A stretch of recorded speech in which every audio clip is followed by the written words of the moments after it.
This story is about Saksham, who lived in a college in Odisha. His hostel had many buildings, some new and some old. Saksham got room number 8 on the second floor of block A in the old building. When Saksham went to his room for the first time, he checked everything. There was also an internet service, so he checked that as well. Then he was ready to live in that room.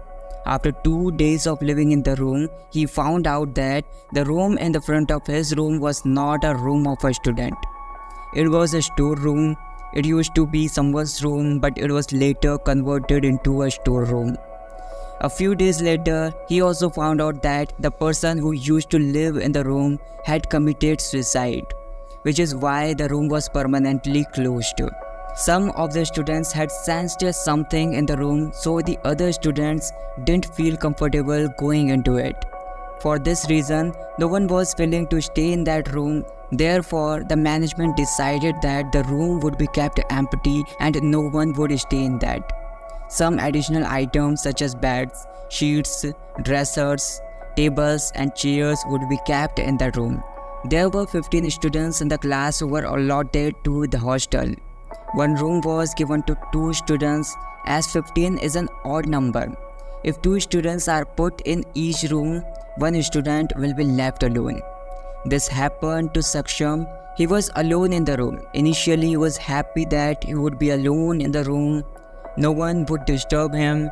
He would get 2 beds and 2 cupboards. He enjoyed staying there.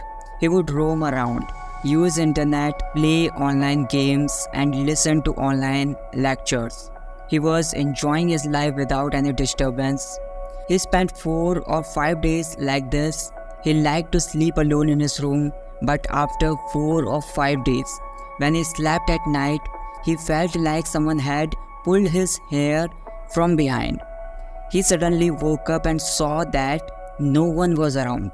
He thought that maybe he was dreaming, so he went back to sleep. But after 5 minutes, he felt like someone had pulled his hair again. And this time, the force of the hair pulling was much greater. He had a sharp pain in his head. And he tried to scream, but no sound came out of his mouth. He was struggling to get away, his arms and legs flailing, but he couldn't get his hands free. He felt like someone was holding him down with a lot of force. Suddenly, the force on him was released, and he was able to move his arms and legs again. The pain of his hair being pulled was also less. He was suddenly shocked by what had happened to him. He looked around the room to see who had come into the room. He looked out the window, but the window was closed, so no one could have come in that way. The door was also locked from the inside, so there was no way anyone could have come in from the outside. He quickly unlocked the door and ran out of the room. When he got out of the room, he saw that the entire floor was silent. All the doors of the room were closed. He ran to his friend's room. As he ran, he felt like someone was chasing him and pushing him back into the room. Somehow managed to reach his friend's room, opened the door and told his friend what had happened to him for the past 4 or 5 minutes. Then he went back to his room with his friend to check if anyone was there. They saw that everything was in its place and there was no one in the room. Nothing was broken or scattered and everything was neatly arranged. Now he had no other choice, so he asked his friend to sleep in his room because there was an empty bed. His friend said, "I'm not staying here." His friend was also scared because of what he had told him.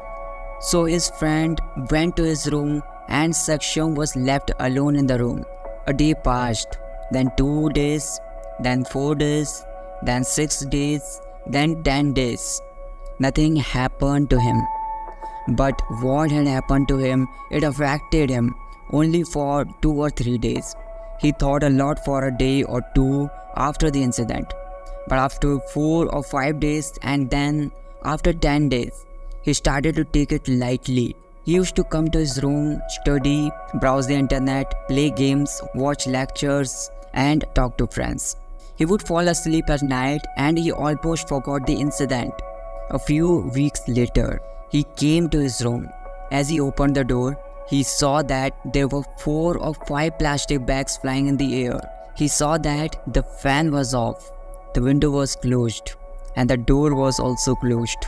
There was not enough wind inside to make the plastic bags fly in the air. So how are these plastic bags flying in the air?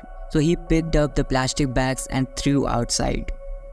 One evening he was sitting in the garden outside his block, where 2 or 3 puppies came up to him. He started feeding them biscuits and patting them for a while.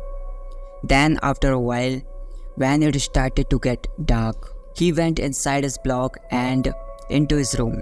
One of the puppies followed him. As soon as Saksham went to his room, the puppy didn't cross the threshold. It stopped there and started barking continuously. It was not coming in, but it was continuously barking. The puppy had followed Saksham because he had fed it biscuits, but Saksham was scared by its behavior. He knew that dogs can sense negative energy, and he suspected that there was something wrong. Saksham started to remember all the events that had happened to him in the past few days. He now understood what had been happening to him. He requested to change his room, and soon his room was changed. He also adopted that puppy, which now lived with him. After changing his room, Saksham didn't even think of going back to his old room. He was now living well in his new room, but he would never forget what had happened to him in the past few months. What do you think of this story? Please let me know in the comments.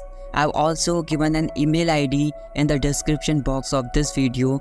If you want to share your story, you can share it on this email ID. I'll definitely share it on my channel.